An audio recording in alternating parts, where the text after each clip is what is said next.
Good morning, everyone. My name is Kendall Gaffney, and I am a certified occupational therapy assistant, or CODA, and also one of the clinical directors here at Solace Pediatric Healthcare. April is Occupational Therapy Month, which is a time to honor the profession as well as the meaningful difference it makes in our clients' lives. I'm joined here today with Peter Leypold, who is one of my colleagues as well as an occupational therapist. Thanks for joining us today, Peter. Thank you for having me. I appreciate it. Yeah, I'd love to kind of just get to know you a little bit more. So if you could share with us your background, where you're from. I'm a pediatric occupational therapist. I have been one going on about 10 years now, so quite some time. I'm originally from Florida. I moved to Colorado back in 2016, and I got my bachelor's in psychology and my master's in occupational therapy, both at the University of Florida. So definitely a Florida guy through and through. Very much still getting used to Colorado seasonal changes and our nice and surprising weather patterns here. Yes, definitely different here than it is in Florida, especially the May snowstorms that we get. Absolutely. And snow is still very much a novelty for me. I still enjoy shoveling snow even after 8 years being here. Well, you can come and shovel my driveway then. Yeah, just let me know. Okay. I know you said you went to school in Florida to be an OT. When did you know that you wanted to be an OT? So I guess it's a roundabout story, but I always knew that I wanted to work with children and families in some capacity, and so I thought my contribution would be as a pediatrician. After a couple years in college, though, I spoke with a guidance counselor about careers in rehab, and so I shadowed a pediatric occupational therapist at a local clinic in Gainesville. And, just fell in love. I got to, watch the kids run around on the bean bags, got to sit on a couple of different types of swings, problem solve different barriers for the children. And so I really enjoyed my experience shadowing an occupational therapist. I was sold from there. And so I guess if we really wanted to talk about the origin story, my mom actually works as a teacher assistant for children with autism. And so I had exposure young. So shout out to Mom if you're watching.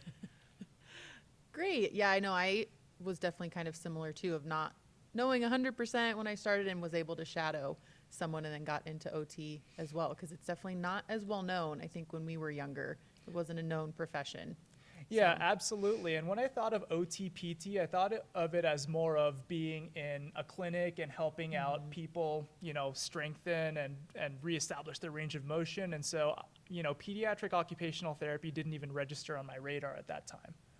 Yeah, definitely.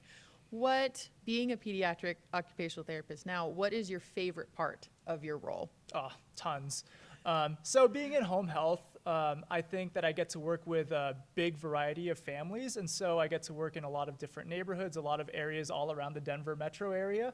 And so I get to learn a lot about different cultures. I get to learn about different languages. I get to try out some Ethiopian cuisine, some Mexican cuisine, some Sudanese cuisine. So the families have been very accommodating, and I really get to enjoy learning about the backgrounds and different cultural traditions that these kids have.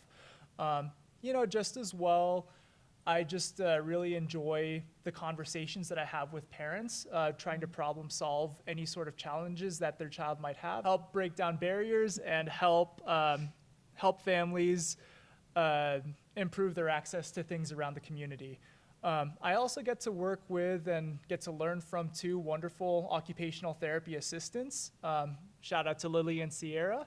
And I also got to work with you, Kendall, for a little bit, huh? Yeah. Fun fact, Peter was actually my first supervisor when I started here at Solace, and we worked together. And I know I learned so much from you, and we would collaborate back and forth on all of my kiddos. So it was a great experience, and I think a great thing about Solace to have that opportunity. Yeah, absolutely. I still miss you, Kendall. It's a bummer that you had to go down to the Springs. I know, I had to shift down there. But yeah. With that, what are some of the client success stories that you've had while working here at Solace? One of the recent success stories I had was I had a child with autism. He's 4. He has kind of a hard time with new and overstimulating environments. And so he was actually going on his first flight to El Paso. It's a 1-hour flight, but still it's something that, we needed to plan out with families and we needed to gather our resources on.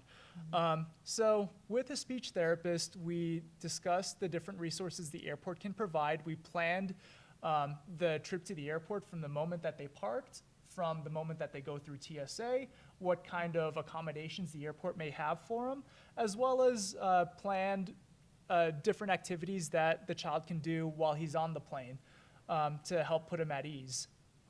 And so, he came back from El Paso. It was a wonderful time.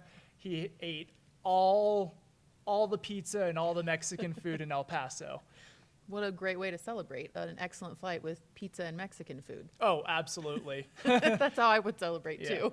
So it's really about the little successes that you have, like, teaching a child how to put on their shirt for the first time or having them write their name for the first time. It really contributes to us allowing or providing the tools for families, for the kids to really live their best lives. It really makes me feel, and it really makes the family feel, that we are providing a wonderful service, not just for the child, but for their family as well.